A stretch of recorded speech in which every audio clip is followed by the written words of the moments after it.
ಧೈರ್ಯ ಅಂದರೆ ಏನು ಗೊತ್ತಾ?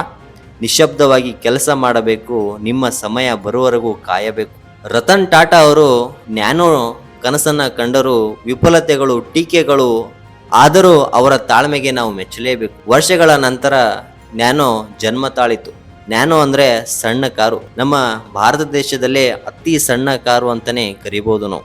ಇದು ಕೇವಲ ಕಾರು ಆಗಿರಲಿಲ್ಲ, ತಾಳ್ಮೆಯ ಪ್ರತೀಕವಾಗಿತ್ತು. ತಾಳ್ಮೆಯಿಂದ ಕೆಲಸ ಮಾಡಿದರೆ ಸಮಯ ಬಂದಾಗ ನಮಗೆ ಫಲ ಖಚಿತವಾಗಿ ಸಿಗುತ್ತದೆ. ನಾವೊಂದು ಸಣ್ಣ ಹೆಜ್ಜೆ ತೆಗೆದುಕೊಳ್ಳುತ್ತೇವೆ, ಆದರೆ ಫಲ ತಕ್ಷಣಕ್ಕೆ ಬರದಿದ್ರೆ ನಾವು ನಿಲ್ತೇವೆ. ಆದರೆ ಇರುವೆಗಳು ಹಾಗೆ ಮಾಡೋದಿಲ್ಲ. ಅದಕ್ಕೆ ಗೆಲುವು ಸಿಗುತ್ತದೆ, ನಮಗೆ ಪಾಠ ಅವು ಕಲಿಸುತ್ತವೆ. ಒಮ್ಮೆ ನಿಮ್ಮ ಪ್ರಯತ್ನ ಫಲ ಕೊಡೋದಿಲ್ಲ ಅಂತ ನಿಮಗೆ ಅನ್ಸಿರಬಹುದು, ಆದರೆ ನೆನ್ಪಿಟ್ಕೊಳ್ರಿ, ಇರುವೆ 10 ಸಲ ಬೀಳುತ್ತೆ, 11ನೇ ಸಲ ಗೆಲ್ಲುತ್ತೆ.